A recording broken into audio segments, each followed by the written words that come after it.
Welcome back to my channel Study Purpose.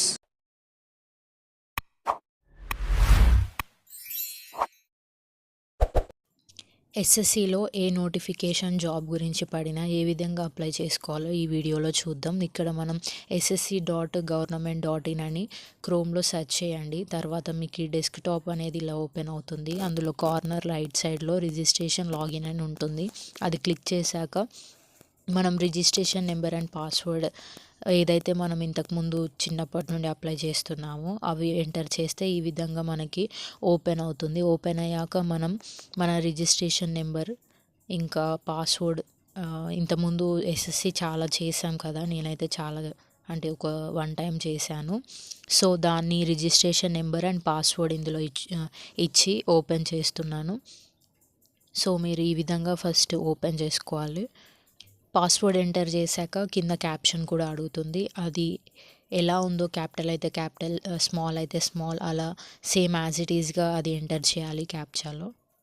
ఒక్కొక్కసారి captcha అనేది రాంగ్గా టైప్ చేస్తే రిజిస్ట్రేషన్ అది ఇన్వాలిడ్ యూజర్ నేమ్ పాస్వర్డ్ అని కనిపిస్తుంది. సో మళ్ళీ మీరు చెక్ చేసుకొని రీఎంటర్ కొట్టాక సో చూద్దాము ఎలా వస్తుందో. సో నేను మళ్ళీ రీఎంటర్ కొట్టాక పేజ్ అనేది ఇలా ఓపెన్ అయిపోయింది.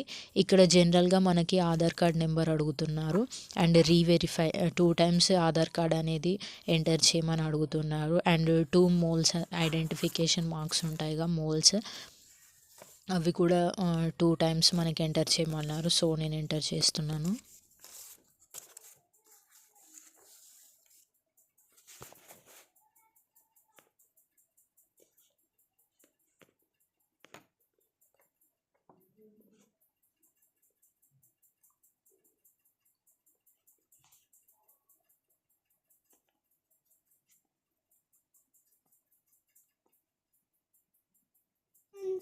ఎస్ఎస్సి జాబ్స్ అంటే 10థ్దే కదా, సో మన 10th డీటెయిల్స్ అనేవి కింద అడిగారు.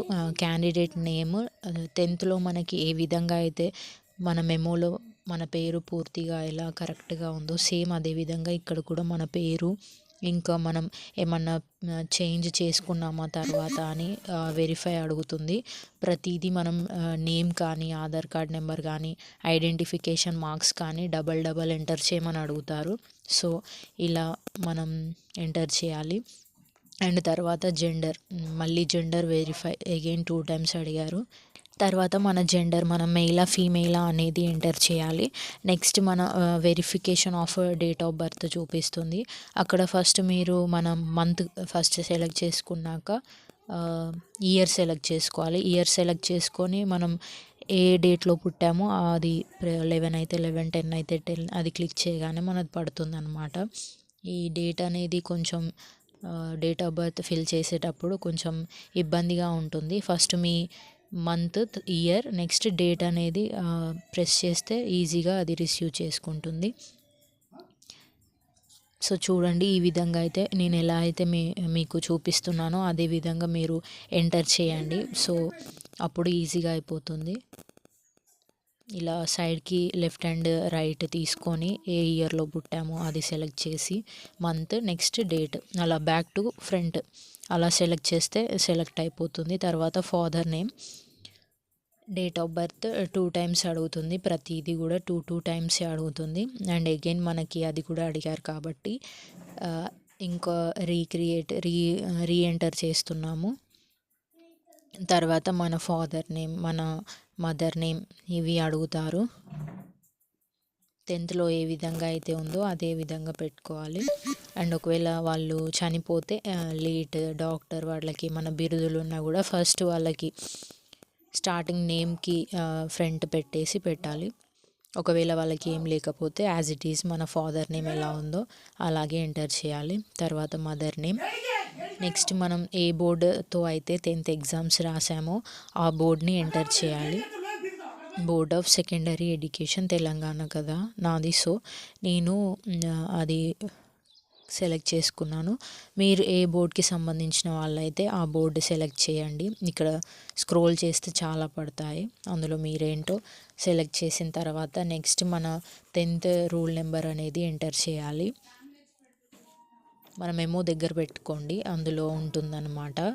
పైన స్టార్టింగ్ కార్నర్లో లెఫ్ట్ సైడ్ ఉంటుంది మన 10th మెమోలో, అది చూసి ఎంటర్ చేయండి. మళ్ళీ ఒకసారి ఎంటర్ చేశాక నెక్స్ట్ రీఎంటర్ కూడా కింద చేసుకోవాలి. అండ్ ఏ ఇయర్లో పాస్ అయ్యాము అది కూడా ఎంటర్ చేయాలి. 10th గురించి అయితే 10thలో మెమోలో ఉన్నవి ప్రతిదీ క్లియర్గా ఎంటర్ చేయండి. తర్వాత మన హైయెస్ట్ ఎడ్యుకేషనల్ క్వాలిఫికేషన్ అంటే 10th తర్వాత మనం ఏమి ఎక్కువగా చదువుకున్నామో అది అడుగుతుంది. అందులో మీరు 10th తర్వాత ఎక్కడి వరకు చదువుకున్నారు, ఒకవేళ డిగ్రీ వరకు అయితే డిగ్రీ వరకు స్టాప్, ఎంఎస్సి అయితే ఎంఎస్సి వరకు స్టాప్, బీఈడి ఒకవేళ అలా ఎంఏ, మళ్ళా బీటెక్ తర్వాత ఎంటెక్ ఇలా ఉంటాయి కదా, అది సెలెక్ట్ చేసుకొని మన హైయెస్ట్ మనం చివరిగా చదువుకున్న చదువుని అందులో సెలెక్ట్ చేసుకోవాలి. Highest level of education qualification అది ఎంటర్ చేశాక మన ఫోన్ నెంబర్ అని అడుగుతారు, అది కూడా ఎంటర్ చేయండి. ప్రస్తుతం మనకి రన్నింగ్లో ఉన్న ఈమెయిల్ ఐడి, ఫోన్ నెంబర్ అనేది కంపల్సరీ కావాలి. ఎందుకంటే వాటికి మన రిజిస్ట్రేషన్ నెంబర్ అండ్ ఇంకా పాస్వర్డ్ వస్తుంది. అది మీరు ఫర్ ఎవర్ పక్కకి సేవ్ చేసుకోండి, ఒక బుక్లో రాసుకోండి లేదా ఫోన్లో స్క్రీన్ షాట్ తీసుకొని అది ఒక సేఫ్ ఫైల్లో పెట్టుకోండి. మన ఫుల్ డీటెయిల్స్ ఎంటర్ చేశాక ఆఫ్టర్ మన డీటెయిల్స్ అన్ని ఫిల్ చేశాక ఈమెయిల్ ఐడి, ఫోన్ ఫోన్కి నోటిఫికేషన్ మనం సేవ్ అండ్ నెక్స్ట్ చూడండి క్లిక్ చేస్తే మనకి ఫోన్కి ఒక మెసేజ్ కోడ్ అనేది వస్తుంది, ఇంకా పాస్వర్డ్ కూడా వస్తుంది. Please check and wait. On the upper side of notification it will come like with the registration number and password, and it will take some time అన్నమాట. ఆఫ్టర్ మన డీటెయిల్స్ అన్నీ fill చేశాక కొంచెం టైం తీసుకుంటుంది, ఎమ్మటే accept చేయదు. So వచ్చేసింది. ఈ నోటిఫికేషన్ వచ్చాక అందులో ఉన్న కోడ్ అనేది మనం ఎంటర్ చేస్తే మన ఫోన్ నెంబర్ అనేది అండ్ ఈమెయిల్ అనేది రెండు యాక్టివేట్ చేసుకోవాలి. రెండు అడుగుతారనమాట, వ్యాలిడేట్ చేయండి అని. సో ఈ ఫామ్లో టూ సిస్టమ్స్ ఉన్నాయి. One is phone number and second one is email address. So email address మన ఫోన్ నెంబర్ చెక్ చేసుకుంటే రెండింటికి ఓటీపీ వస్తుంది. అవి రెండు చేశాకనే మళ్ళీ సేవ్ అండ్ నెక్స్ట్ ప్రెస్ చేస్తే మళ్ళీ అగైన్ ఇక అసలైన ఫైనల్ రిజిస్ట్రేషన్ నెంబర్ అనేది చూపిస్తుంది. చూడండి, ఇది 10015. ఇక్కడ ఇది నాది రియల్ రిజిస్ట్రేషన్ నెంబర్. ఈ రిజిస్ట్రేషన్ నెంబర్ విత్ పాస్వర్డ్ మన ఫోన్కి వస్తుంది. అది కంటిన్యూషన్ ప్రెస్ చేశాక అగైన్ ఇక ఫార్మేషన్ కంటిన్యూషన్లోకి వెళ్ళొచ్చు. సో ఇక్కడ ఎస్ఎస్సిలో చూసుకుంటే మనకి 2 నోటిఫికేషన్స్ అనేది ఇచ్చారు. ఒకటేమో ఎస్ఎస్సి సిజిఎల్ అని, ఇంకొకటేమో ఎన్డిఏ సిఎంఏ అని ఇచ్చారు. సో అందులో ఎలిజిబిలిటీ ఏంటో చూసుకోండి. ఒకదానికి ఇంటర్ ఉంటుంది, ఇంకో దానికి 10th అని ఉంటుంది. సో తర్వాత మనం ఎంటర్ చేసుకుంటే చూపిస్తుంది. సో చూడండి,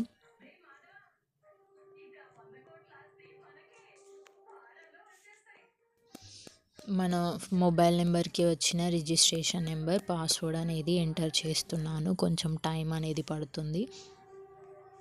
క్యాప్చా కూడా యాజ్ ఇట్ ఈజ్ పైన ఎలా ఉన్నాయో, స్మాల్ అయితే స్మాల్ లెటర్స్, బిగ్ అయితే బిగ్ లెటర్స్ ఆర్ న్యూమరికల్స్ ఇంకేమైనా సింబల్స్ వస్తే అదే విధంగా మీరు కింద దాంట్లో కూడా టైప్ చేయాలి. సో టైప్ చేశాక ఏమన్నా న్యూ పాస్వర్డ్ అనేది పెట్టుకుంటారా అని అడుగుతుంది. అది కూడా ఒకసారి మీరు ఏదైతే ఈజీగా ఉంటుందో ఖచ్చితంగా 8 క్యారెక్టర్స్ ఉన్న పాస్వర్డ్ అనేది మీరు ఓన్గా క్రియేట్ చేసుకొని లాగిన్ అయితే అవ్వండి. అది మళ్ళీ 2 times ఎంటర్ చేయాలి పాస్వర్డ్. ఈ పాస్వర్డ్ క్రియేట్ చేసుకునేటప్పుడు మనకి కొన్ని సెక్యూరిటీ క్వశ్చన్స్ అనేది అడుగుతారు. What is your favourite animal or favourite colour అని ఈ విధంగా అడుగుతారు. అది గుర్తుపెట్టుకోండి. And what is your school name అని కొన్ని.